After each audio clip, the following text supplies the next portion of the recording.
El cierre que vimos durante la ceremonia del Premio Nobel de Paz fue más que emotivo.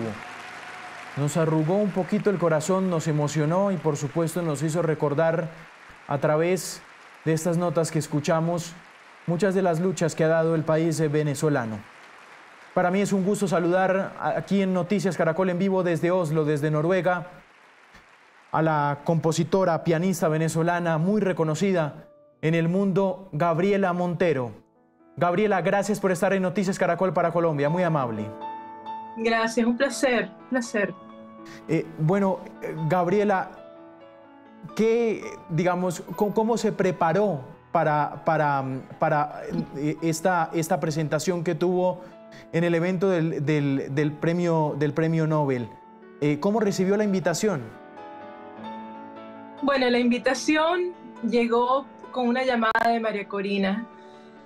María Corina y yo estamos en contacto por toda esta lucha, ¿no? Frecuentemente, y me llamó pocos días después de recibir la noticia de su premio y me dijo: Gaby, tienes que estar allá. Y yo le dije: por supuesto que voy a estar allá, ¿no? Yo creo que las manifestaciones de amor que hemos visto por el mundo de los venezolanos que están acá, que no han podido estar aquí en persona, ha sido de las cosas más conmovedoras que yo he vivido en mi vida. Y la preparación, mira, fue una improvisación, así que la improvisación vino de ese sentimiento, de tantas anécdotas y vivencias, tragedias, esperanza que hemos vivido los venezolanos durante 27 años. Y en el momento, claro, lloré como suelo hacer con el himno nacional de Venezuela y quise representar a través de las notas y a través de lo que yo sentía toda esa diáspora venezolana y los venezolanos que están en Venezuela y lo que nosotros somos, la fuerza que tenemos y la Venezuela que queremos ser después de tanto sufrimiento. La veo muy emocionada cuando recuerda su presentación, Gabriela. ¿Por qué? Sí. Bueno, porque es que, mira, la música nace de un lugar sumamente profundo y de vivencias. Y lo que hemos vivido los venezolanos, que ustedes saben como colombianos, y gracias a ustedes colombianos por tendernos una mano y por haber sido tan solidarios y por continuar siendo tan solidarios como lo son. Es imposible explicar la magnitud de lo que hemos vivido nosotros estos 27 años. Y el momento de ayer, cuando finalmente se le reconoce a María Corina Machado, que es una heroína contemporánea, su lucha, su sacrificio, su energía, o sea, lo que ella digamos, logra despertar en los venezolanos, no solamente la esperanza, sino también esa capacidad de amar y de hacer bien por el prójimo. Es algo hermosísimo y por eso que estamos aquí celebrándola y celebrando un ser humano que lo da todo por el país que ella ama y por la gente que ella ama. Es realmente de los momentos más especiales que yo he vivido en mi vida. Gabriela, en un momento de la presentación usted mira al cielo. Ya. ¿Por qué mira Bueno, al cielo?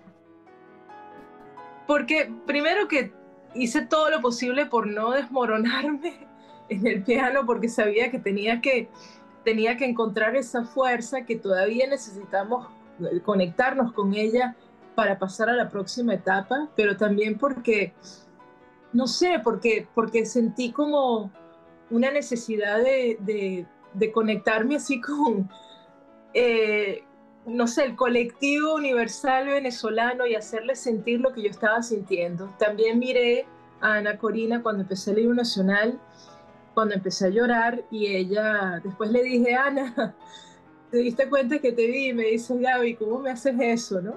Porque las dos estábamos muy emocionadas, ¿no?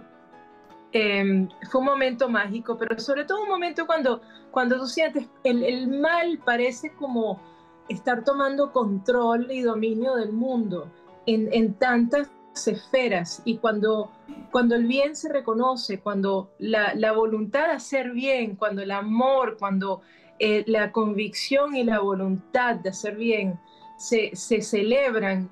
Es un momento donde uno siente una reivindicación de lo que significa el ser humano de su mejor forma, con sus mejores anhelos, con sus mejores características, forjando ese mundo que todos queremos, todos.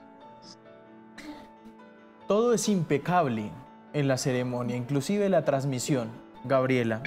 Las tomas que a usted le hacen en el piano, hay unas primeras tomas y el arte en el detalle también es maravilloso. Y verla en ese detalle, usted tocando ese piano, Gabriela, hay una parte que yo le veo las manos a usted y me da la impresión que hay una parte que usted endurece, toca con más firmeza ese piano. Sí. ¿Cómo uno contiene Sí. las lágrimas y la emoción? Bueno, porque yo, o sea, después de que vi el video y vi lo que hice, claro, yo empiezo con Mi Querencia, que es uno de los temas favoritos de María Corina y que realmente habla sobre el anhelo de regresar a casa, ¿no? A tu tierra, a tu gente. Un tema hermosísimo de Simón Díaz. Y luego entonces cuando decidí irme hacia el himno nacional, porque yo llevo años denunciando la situación venezolana, 15 años con mis himnos nacionales también. He hecho muchísimas grabaciones del himno nuestro de diferentes maneras, en diferentes momentos, ilustrando lo que hemos sentido, lo que hemos vivido, de protesta, de esperanza, de celebración. Yo tratando como de aupar a los venezolanos a seguir adelante también. Y cuando empiezo el himno, lo empiezo de una manera sumamente íntima y tierna y emotiva, que son características que tiene también María Corina, algo muy maternal. Y luego entonces, a medida que fui avanzando en el himno nacional, sentí una energía desafiante. Y es un himno que desafía nuestras circunstancias de estos últimos 27 años y esa energía que tenemos y que necesitamos para seguir forjando nuestra libertad, que está muy próxima a llegar. Gabriela, nadie puede explicar mejor qué siente un venezolano que usted. Yeah. Hoy ustedes, ¿qué están sintiendo? ¿Qué sintieron ayer? Fue un día increíble con la incertidumbre si venía María Corina, si estaba a salvo. Ha sido una operación sumamente riesgosa para ella venir acá. Yo creo que al ella estar acá está no solamente recibiendo ese reconocimiento, como dice ella, el Nobel para todos los venezolanos, sino también ya de una vez posicionándose como una figura política humana y ahora ganadora del Nobel de la Paz internacional y global, que representa a toda la gente buena del mundo, además. Y fue un momento, bueno, estuvimos en el lobby del Grand Hotel, los venezolanos esperando, hablando, abrazándonos, tomándonos fotos, hablando de la Venezuela que viene, de la Venezuela que queremos, todos exiliados, obviamente. Y luego entonces estuvimos esperándola afuera del hotel, hacía mucho frío, y esperando ese momento para nosotros agradecerle con nuestros aplausos y con nuestro himno nacional cantado, su sacrificio, su trabajo, su labor, su increíble entrega por nosotros durante tantos años, a pesar de las agresiones, a pesar de las calumnias, de las mentiras, de las traiciones. Entonces, fue un momento increíble donde creo que pudimos de alguna manera expresarle lo que ella significa para nosotros. Gabriela, Ya. defíname este momento. Bueno, estábamos todas afuera muriéndonos de frío y María Corina, bueno, un amigo mío le grita, María Corina, está Gabriela Montero. Y él es muy cercano a María Corina. Y en ese momento me ve y claro, fue un momento que hemos soñado nosotras dos en tantos años, poder darnos ese abrazo. Yo me puse a llorar después del abrazo. Sentí como que todos estos años de lucha y tan difíciles encarnados en esa mujer, encarnados en las historias de todos los venezolanos que estábamos ahí presentes y que no estuvieron presentes, pero que están siguiendo este momento. fue increíble, fue increíble y me llenó el corazón. Bueno, es que no sé ni cómo describirlo, lo que estamos viviendo los venezolanos en esta etapa. No hay mejor forma que sentir la energía de una persona abrazándola. Sí. ¿Qué energía sintió? Y esa cara de María Corina con el puño cerrado. Bueno, me está diciendo, me dijo, lamenté tanto no poder escucharte, ¿no? Y luego entonces me dice, nos vemos en la Carlota, en su inauguración, ella en el comienzo de una nueva Venezuela, cuando finalmente llegue ese momento. De verdad que fue un abrazo, para mí fue un abrazo de ella con todo el país. ¿Cómo es ella? Cariñosa, atenta, consecuente y muy sensible al sufrimiento y al sentimiento de todos los venezolanos. Eso hay que recalcarlo, de todos los venezolanos. Gabriela, usted tomó clases con María Corina de piano. Bueno, eso es muy cómico porque en Caracas, cuando éramos niñas, María Corina me lleva a mí 3 años. Estudiamos con la misma profesora de piano Lil Tiempo, que era una profesora, una pedagoga maravillosa que vive en Bruselas hace muchos años.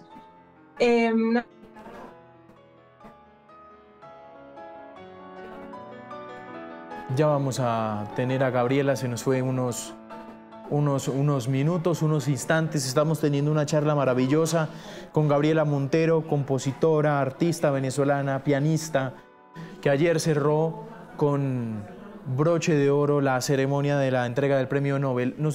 Estábamos escuchando la historia con María Corina en Caracas, Gabriela. Sí, que en Caracas yo empecé clases con la profesora Lil Tiempo, que era una profesora maravillosa, argentina, pedagoga, que estuvo varios años en Venezuela, y empecé clases con ella a los 4 años, y María Corina estudiaba con ella también. Así que las dos compartimos recitales de chiquitas, y en ese momento compartimos esa experiencia de estudiar con Lil. Así que bueno, nuestra conexión empieza desde hace mucho tiempo. ¿Era buena María Corina tocando el piano? Mire, no lo sé, yo era una niñita, pero todo lo que hace ella lo hace bien, porque de hecho hablé con Lil el otro día y me dijo, esa niñita siempre venía bien preparada, era impresionante. Claro. Gabriela, Ya. ¿sueña con volver a Venezuela? Todos los días de mi vida, llevo 15 años sin poder regresar a mi país por mi denuncia, y todos los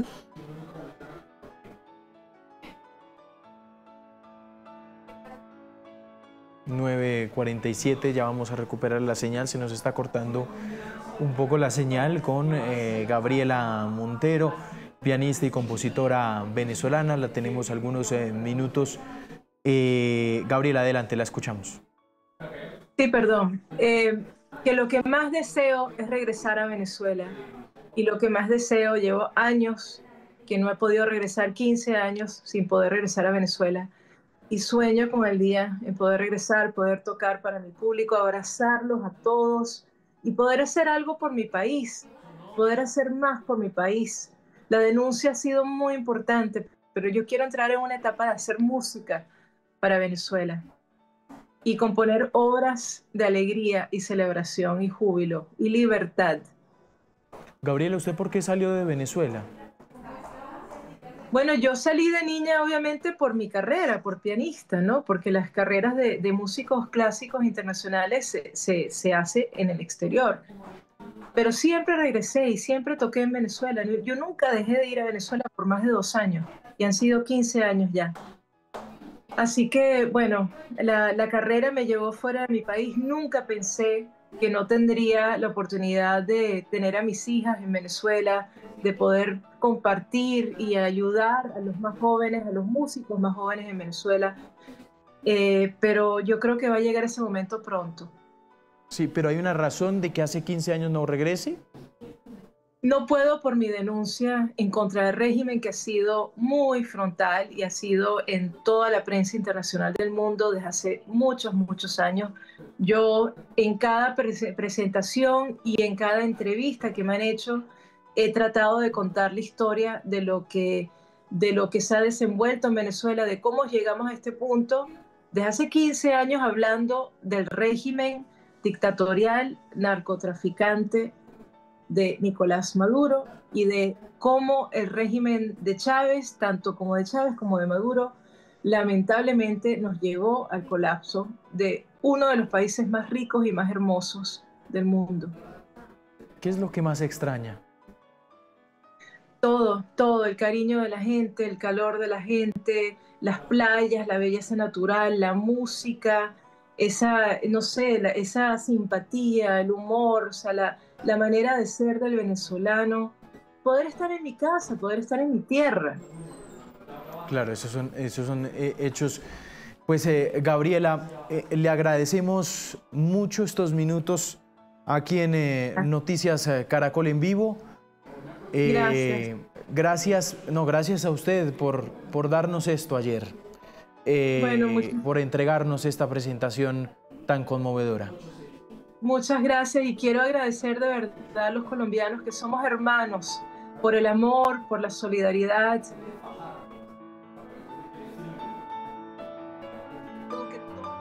Nosotros y todos esos colombianos maravillosos que están ahí para tendernos una mano. Muchísimas gracias.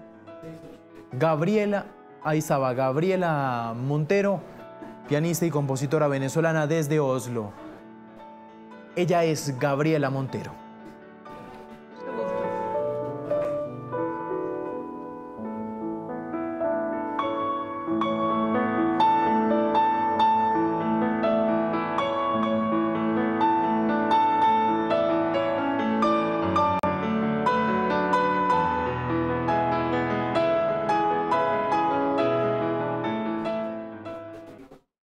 9:51 minutos de la mañana. Seguimos desde Oslo.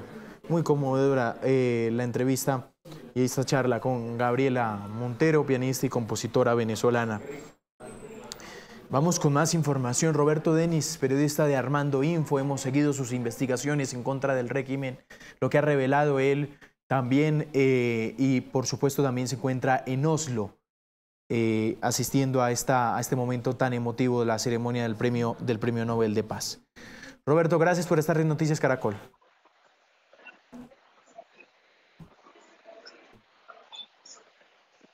Roberto, ¿me escucha? Sí, ¿cómo está? Buen día. Gracias por estar con nosotros. No, a ustedes por la invitación. Roberto, ¿cómo están viviendo ustedes como venezolanos estos momentos del Nobel? Bueno, yo creo que, digamos, esto es un acontecimiento que tiene, digamos, dos lecturas, si se quiere, ¿no? Una, la más inmediata, es, bueno, toda esta resonancia internacional que tiene por tratarse de un premio Nobel, que sin lugar a dudas lo convierte, digamos, en un acontecimiento de impacto internacional. Y después hay otra, digamos, que es que tiene que ver con todas las expectativas y digamos, todas las ideas que se puede hacer la gente de lo que eventualmente pueda pasar ahora desde el punto de vista político en Venezuela.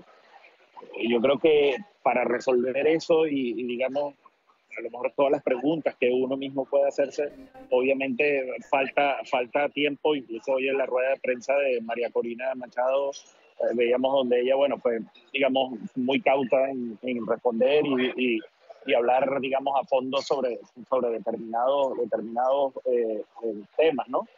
Pero a ver, sin lugar a dudas, como digo, es un acontecimiento de una resonancia muy grande. Claro. ¿Ustedes han sentido el impacto allí, lo que significa este Nobel, pero también la situación de Venezuela, cómo atrae la atención internacional?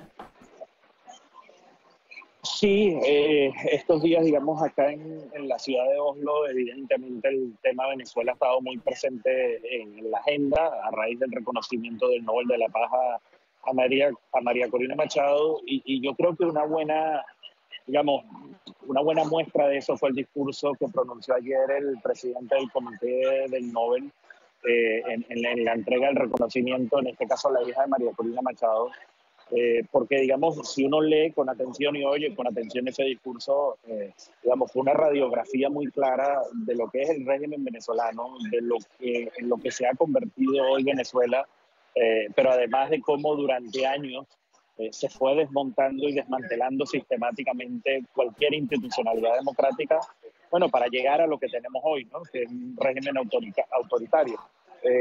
Y sí, sin lugar a dudas, creo que hay evidentemente al final, bueno, Noruega, digamos, no solo es que geográficamente está muy lejos de Venezuela, sino que, bueno, son temas y sociedades muy distintas, agendas políticas muy distintas, pero evidentemente el reconocimiento a María Corina Machado ha puesto de nuevo el tema de Venezuela y la situación de Venezuela en la agenda internacional, yo diría que también de la Unión Europea.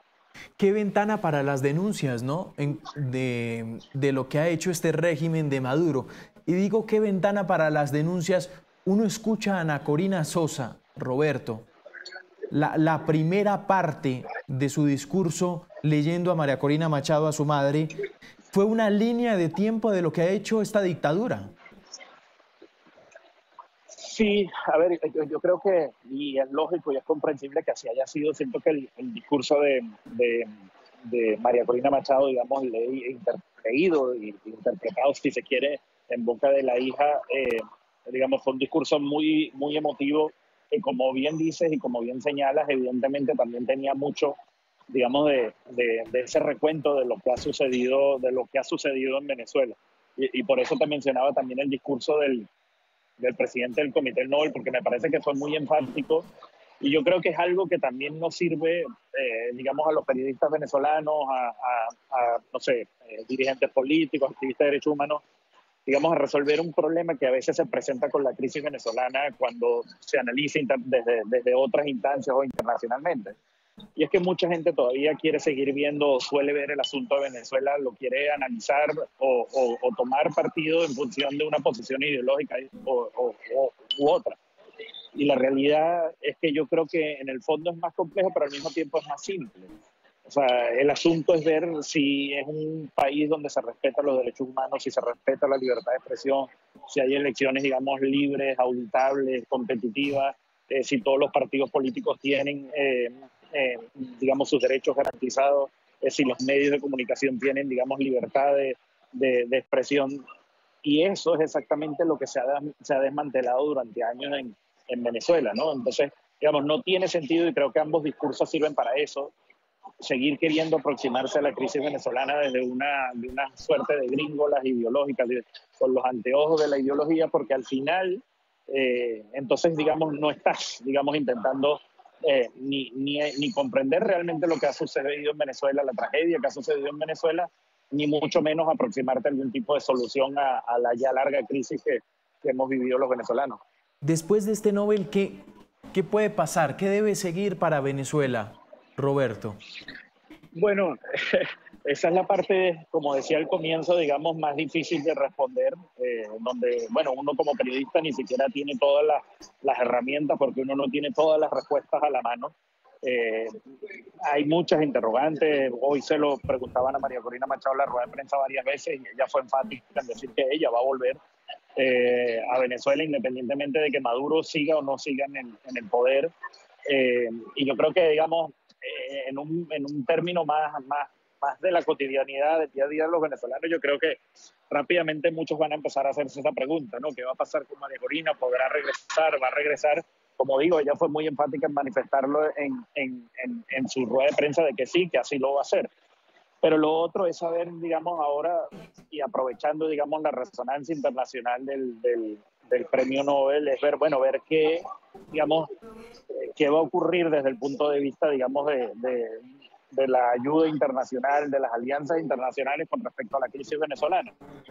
Porque, bueno, hasta ahora hemos visto la administración de Donald Trump, digamos, aparentemente muy enfocada en el asunto venezolano, pero bueno, uno no sabe qué agendas y qué cosas más se están moviendo. Unión Europea, incluso, no sé si veíamos que el presidente Petro ayer hablaba de un gobierno de transición en uno de sus posts en Twitter. O sea, yo creo que esto va, digamos, a avivar de alguna forma, a lo mejor quizás el desenlace de algunos acontecimientos, pero digamos, es muy pronto, es muy pronto saber qué es lo que va a ocurrir. Claro, y es por supuesto la expectativa que mantienen muchos venezolanos. Roberto, ¿usted qué tan fácil ve un regreso de María Corina Machado a Venezuela? Yo más que fácil o difícil, como te digo, uno no tiene todas las respuestas a ciertas cosas. Ella hoy lo manifestó y dijo que sí, que lo hará. Y me imagino que, bueno, a partir de ahora será en función de su estrategia política decidir cuándo lo hará. Pero yo lo que sigo viendo, digamos, difícil con la crisis venezolana, y me temo que es un proceso que se está acelerando, tiene que ver es con la reacción del régimen de Nicolás Maduro, con esta suerte de cerrazón política, de que al final es una sinrazón política, de no entender, digamos, que es necesario avanzar a una transición política luego de que en julio del año pasado, en las elecciones presidenciales, abiertamente el ganador fue el señor Edmundo González y digamos, gracias también al apoyo de María Corina Machado. Y lo que estamos viendo es un régimen que se sigue atrincherando en el poder, que sigue actuando como negando, como si nada de esto de lo que estamos hablando estuviera ocurriendo y que solo está en modo supervivencia y preservar el poder. Entonces eso, digamos, pone esto siempre, y es lamentablemente lo que ha hecho Maduro en todos los años que lleva en el poder, ¿no? Es siempre darle una vuelta de tuerca más a su autoritarismo con tal de seguir aferrado en el poder, y es cerrar todas digamos, las vías alternativas. Yo he repetido mucho en estos días que yo siento que el régimen de Nicolás Maduro parece un automóvil que va por una ruta, una vía, y al fondo lo que hay es una enorme pared en la que se van a estrellar si no cambian o si no buscan rutas alternativas. Y lejos de estar pensando en esas rutas alternativas, lo que vemos es que están acelerando más. Y el desenlace de eso, saberlo es muy difícil, pero como digo, al final también evidentemente tendrá que ver con esa reacción y esa respuesta que pueda, digamos, ofrecer en algún momento el régimen de Nicolás Maduro, porque al final es quien controla el poder en Venezuela, controla las Fuerzas Armadas, controla toda la institucionalidad venezolana, y de momento parecen estar todos atrincherados con una única misión de sostener el poder a toda costa. Roberto, usted ha sido investigador del régimen y ha sacado unos informes tremendos de lo que han sido sus vínculos con negocios ilícitos. Pero Roberto, yo quiero hacerle una pregunta. En esas investigaciones donde usted ha podido conocer más el régimen de Maduro, la dictadura, la salida de María Corina Machado puede ser un ejemplo a que este régimen está tremendamente fragmentado y fracturado. Bueno, a ver, yo creo que, digamos, una primera muestra de eso la vimos el 28 de julio del año pasado, la elección presidencial. Yo creo que ni el mismo Maduro, yo creo que es algo que subestimó y por eso permitió, digamos, que las elecciones ocurrieran, por cierto, de la forma más desigual que nos podamos imaginar, pero aún así las perdió 70-30, ¿no? Y seguramente es algo que ellos han subestimado y han tratado de negar, justamente porque a lo mejor reconocerlo es al mismo tiempo emitir señales de debilidad. Yo creo que sin duda, como todo régimen, debe de tener líneas o debe de tener ciertas corrientes internas que deben de estar dándose cuenta de que están en un momento de que a lo mejor hay que buscar otro tipo de salidas, entender que es bueno una salida, que puede haber una salida política, pero lamentablemente quienes preservan el poder, quienes toman las decisiones, que además no es solo Maduro, porque además esa es la otra complejidad, ¿no? Es un régimen que tiene varias cabezas, porque es Diosdado Cabello, son los Rodríguez, es la Fuerza Armada. Digamos, se ha creado una suerte de idea persecutoria donde probablemente nadie se atreve a dar el primer paso a decir, miren, aquí hemos llegado a un momento donde nos toca negociar. Y entonces eso los tiene entrampados en esta situación, como digo, de que están atrincherados, ¿no? Es muy difícil saber, digamos, cuán profundas son esas grietas que puede haber este tipo de regímenes y esas dictaduras que pasan mucho tiempo en el poder y que parecen muy sólidas, un día, bueno, de repente empiezan a fragmentarse y a agrietarse justamente por eso, desde lo interno, ¿no? Yo no sé si todavía estamos en esa fase en el régimen venezolano, pero es evidente que seguramente hay demasiado descontento, demasiada gente que seguramente tiene otra visión, pero digamos el temor a manifestarlas por parecer traidor o porque termines en prisión o porque seas una persona que esté pensando en entregar la revolución seguramente no les permite actuar. De momento, esas grietas no son más fuertes que quienes sostienen el poder. Roberto, he escuchado análisis y me gustaría compartir este con usted y conocer su perspectiva. ¿Usted cree que, bueno, estamos viendo ya un tramo donde nos hace imaginar que el fin de la dictadura está muy cerca, porque pues nunca Estados Unidos había hablado como ha hablado y se ha pronunciado como se ha pronunciado frente a la situación en Venezuela y al apoyo internacional que ha recibido María Corina? ¿Pero usted cree que este hecho en particular obedece también a un plan del fin de la dictadura? Es decir, el hecho particular de que María Corina salga de Venezuela algunas semanas, algunos meses. Es difícil, es difícil saberlo, es difícil saberlo. Hoy a María Corina Machado le hacían una pregunta en la rueda de prensa donde básicamente le preguntaban un poco que cuán alineada estaba un poco con las estrategias que está desarrollando el presidente Trump en los Estados Unidos, y ella manifestaba que bueno, que hay un nivel de interlocución, pero que hay muchas cosas que evidentemente el gobierno de los Estados Unidos los decide de forma autónoma y soberana y que tienen que ver con todo el tema de la seguridad nacional. Y la verdad es que a veces la posición del propio Donald Trump, digamos, no es la más clara en esa, ¿no? Uno a veces ve que Donald Trump no tiene el discurso de la democracia, digamos, sobre la mesa ni sobre la violación de derechos humanos en Venezuela, que en cambio sí es algo que está más presente en la figura del secretario de Estado Marco Rubio, ¿no? Entonces, bueno, es difícil porque creo que, como digo, hay variables y cosas que no conocemos del todo, pero yo no pienso que la salida de María Corina Machado a recibir el premio Nobel, no pienso que esté directamente ligada a una estrategia de que veamos de forma inminente una caída de la dictadura. Yo no creo que va más por ahí. Yo sí creo que va más por el hecho de, bueno, entender la dimensión y la resonancia internacional que tenía esto, reagrupar, digamos, sus fuerzas y su estrategia, tanto con actores nacionales que están en el exilio, pero también con aliados internacionales, y a partir de ahí ella tendrá que decidir y comunicar, digamos, cuál es su estrategia política en los próximos meses y las próximas semanas y meses. Sí.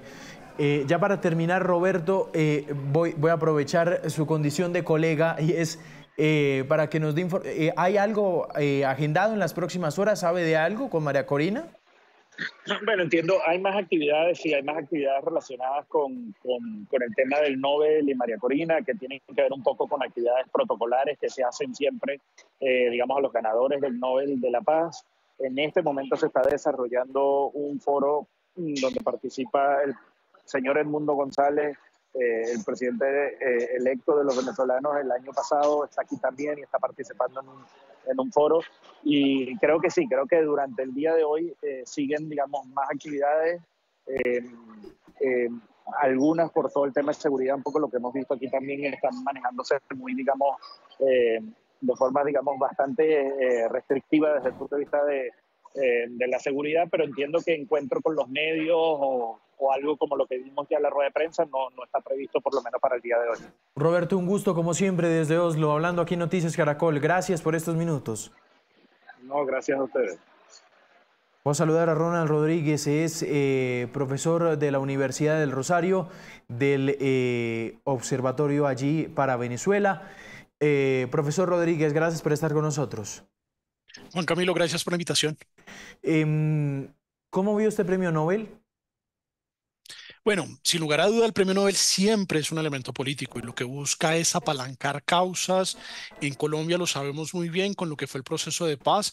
Cuando el proceso de paz parecía empantanado después de perderse la consulta, se le da el Premio Nobel de Paz a Juan Manuel Santos, lo que termina materializándolo la firma del Teatro Colón, lo que fue muy importante para los colombianos. En el caso de Venezuela lo es también, particularmente porque después del fraude electoral de 2024, la atención internacional estaba centrada y claramente en otros conflictos. La agenda se ha complejizado mucho en estos últimos años y el caso venezolano empezaba a desdibujarse. La posición del Premio Nobel, particularmente que lo haga el Comité del Nobel noruego, tiene un peso muy importante. Recordemos que los noruegos han estado acompañando a Venezuela a lo largo de estos 27 años en los diferentes momentos de negociación que se han adelantado. Los noruegos han participado y particularmente en la última negociación fueron fundamentales, una negociación en la cual durante 3 años Estados Unidos, Noruega, Qatar, incluso México estuvieron acompañando un proceso al cual el régimen venezolano simplemente se burló, desconoció los resultados y hoy se mantiene en el ejercicio del poder a partir de la exacerbación del aparato represor. El Premio Nobel apalanca la dinámica de la oposición, que ha sido una oposición que ha trabajado desde la democracia, desde las formas legales para confrontar un régimen cada vez más dictatorial, que ha sido perseguida, pero que en cualquier otro escenario incluso hubiese devenido en alguna especie de grupo terrorista o de grupo subversivo. No, en Venezuela los demócratas han buscado cambiar la situación a partir de certámenes electorales, a partir de movilización social, y lo que hace el Comité del Nobel es simplemente darle un espaldarazo, un apoyo a este proceso y también recordarles, porque no está de más, que la salida en Venezuela tiene que ser una salida democrática, una salida negociada. Eh, Ustedes son del observatorio y han seguido a lo largo de estos años la situación en Venezuela. ¿Nunca habían visto el ambiente tan caldeado para una salida de Maduro como ahorita? Juan Camilo, el caso venezolano ha tenido diferentes picos, diferentes momentos. Son 27 años desde que Hugo Chávez gana las elecciones presidenciales en 1998 y a lo largo de todo este periodo pues hemos tenido pues el golpe de Estado que se le hizo a Hugo Chávez en su momento por una facción de la oposición que no era una facción política, era una facción compuesta por los gremios y paradójicamente por los sindicatos. Es decir, dos actores que tradicionalmente uno podría ver como opuestos dentro de sus demandas. En el caso venezolano se unieron para hacer un golpe contra Hugo Chávez. Ese golpe se perpetra, Hugo Chávez sale del poder por unas horas. Después de eso viene un proceso de negociación que buscaba que se diera una resolución en Venezuela a partir de un referendo revocatorio, el de 2004. Ese referendo revocatorio lo gana Hugo Chávez y Hugo Chávez adquiere una voluntad electoral muy fuerte a partir de una estrategia que fueron las misiones sociales, que en ese momento se veían como una herramienta de política social que ampliaba los derechos de los ciudadanos. Básicamente era la administración de temas como educación, salud, pensiones, de una forma paralela directamente por el Ejecutivo, donde el Ejecutivo tenía un gran campo de acción. Hoy sabemos que toda esa política pues dio un resultado pésimo y es que Venezuela se hundió en una emergencia humanitaria compleja y prolongada que no es causada por las sanciones internacionales como alega el régimen o como tristemente repite el presidente colombiano, porque la crisis venezolana va a arrancar desde el 2008. Las sanciones que se dieron de forma generalizada a sectores específicos como el sector petrolero van a arrancar en 2019, muchísimo después. La realidad es que en diferentes momentos la oposición ha jugado sus cartas, las elecciones de 2012, lo que fue el fenómeno Capriles enfrentando a Hugo Chávez, después en 2013 cuando ya ha fallecido Hugo Chávez y Capriles pierde por muy poco o incluso, según los datos que tenía la oposición en ese momento, gana por muy poco. Sí. Pero decide no sacar la gente a la calle porque podía haber un baño de sangre si se reclamaba el resultado. Se siguió todo el camino institucional. Después intentaron otros referendos revocatorios que no lograron materializarse porque el Consejo Nacional Electoral no dio lugar a ello. En 2019 tuvimos todo el movimiento del gobierno de transición. Sí. Recordemos que en febrero de 2019 se iba a ingresar ayuda y se pensaba que en el momento en que ingresara la ayuda eso iba a quebrar al sistema y se iba a dar una transición. Realmente este es otro de esos episodios. Los venezolanos lo han intentado Pero todo. comparable, Incluso en otras dictaduras Ronald, ya hubiera profesor caído. Rodríguez, comparable, Dime, es decir, bueno, comparable sí, pero el nivel máximo usted lo ve hoy, son varios picos, pero el nivel máximo... Juan usted... Camilo, Digo, porque no cuando uno hace recuerdo un ejercicio comparativo, tal nivel de pronunciamiento de Estados Unidos a lo largo de estos años tan interesado en 2019 Venezuela. se dieron dinámicas similares e incluso recordemos que se logró el respaldo de más de 50 países que reconocían al gobierno de transición y particularmente en ese momento tenía el apoyo de Estados Unidos, de Brasil, que es la potencia regional, y de Colombia, que era su principal vecino. Hoy el elemento Brasil y el elemento Colombia no están puestos sobre la mesa y lo que tenemos es por el otro lado un Donald Trump que en su segunda administración es muchísimo más agresivo, que mantiene una presencia muchísimo más fuerte. Recordemos que en el primer gobierno de Donald Trump también hubo presencia de los Estados Unidos en el Caribe. En esta ocasión la presencia es muchísimo más grande, particularmente porque sacó al Gerald Ford, que estaba en el Mediterráneo, haciendo una dinámica de presión y de lo que se conoce como lógica de disuasión contra Rusia frente a la guerra de Ucrania y lo ha trasladado al Caribe para hacerle esa misma presión ahora al régimen venezolano.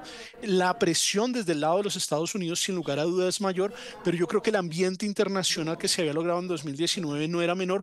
Y una cosa que fue fundamental en 2019, que si bien el proceso de 2019 no terminó en la salida del régimen, sí cambió una cosa y es que hoy se reconoce que el caso venezolano es el de un régimen dictatorial. Hoy son muy pocos los gobiernos en el mundo, los actores políticos que apoyan la dictadura venezolana y eso es fundamental porque recordemos que hasta antes de 2019 todavía había muchos actores, particularmente de la izquierda latinoamericana y europea, que defendían el proceso de Venezuela como un proceso revolucionario democrático. Hoy sabemos que eso no es tal, que no es una democracia, que es una dictadura y que de hecho es una dictadura que después del fraude de 2024 ha venido arreciando y se mantiene en el ejercicio del poder a partir del uso exacerbado Sí, del sistema de represión. Entonces, claro. cuando uno lo compara, la presión sí es más grande de Estados Unidos, pero internacionalmente la presión es diferente. Rona, em, aquí digamos están varias alternativas, pero quiero nombrarle una que ha sido noticia en las últimas horas. La canciller ha dicho que Colombia estaría dispuesta a entregarle asilo a Maduro. Juan ¿Usted cómo ve Camilo, ese escenario? Juan Camilo, realmente Nicolás Maduro es hijo de Teresa Moros. Teresa Moros es una ciudadana colombiana que hasta donde sabemos nunca renunció a su nacionalidad. El señor Nicolás Maduro tiene derecho a reclamar la nacionalidad colombiana si así lo deseara e incluso el Estado colombiano tendría la obligación de protegerlo. De ahí a que eso pueda materializarse, digamos, es muy difícil, particularmente porque en Colombia hay 2.828.195 venezolanos. La gran mayoría de ellos han salido de Venezuela precisamente por las dinámicas de persecución del régimen, personas que han sido torturadas, que han sido perseguidas sistemáticamente por ese régimen. Nicolás Maduro no tendría posibilidad de encontrar refugio en territorio colombiano, no porque no tenga el derecho, porque como hijo de ciudadana colombiana tiene el derecho a hacerlo, sino porque la realidad es que como actor perpetrador, principal líder reconocible de una dictadura que ha violado sistemáticamente los derechos humanos, en el caso colombiano no tendría posibilidad de pasar una noche de sueño, las pasaría todas en vela. Imagínese usted a toda la población venezolana rodeando la edificación en la que se encuentre Maduro, protestando por todo lo que él ha hecho. Una de las cosas que cambió de la lógica del siglo XX a la del siglo XXI es que los dictadores ya no van a tener ese retiro, ese otoño dorado. eh, en el momento del cambio político en Venezuela, Marcos Pérez Jiménez, el último dictador militar, escapó de Venezuela y se fue para España. Tenía una colección de autos de lujo, vivió un otoño dorado, algunas veces regresó a Venezuela, tuvo que responder en algunos casos, digámoslo así, medianamente, someramente, pero él tuvo un otoño dorado en España, en la España franquista. Nicolás Maduro no puede aspirar a eso en Colombia y yo creo que en muy pocos lugares del mundo, de hecho en América Latina sería muy difícil que pudiera encontrar sosiego. Todo parece indicar que el país que eventualmente le podría dar algunas garantías para lograr algún tipo de retiro sería Turquía o eventualmente Rusia, Sí. pero la realidad es que Nicolás Maduro tiene limitadas sus posibilidades de recorrer el mundo. Señor Ronald Rodríguez, ha sido usted muy amable. Gracias por estos segundos. Juan Camilo, gracias por la invitación, como siempre.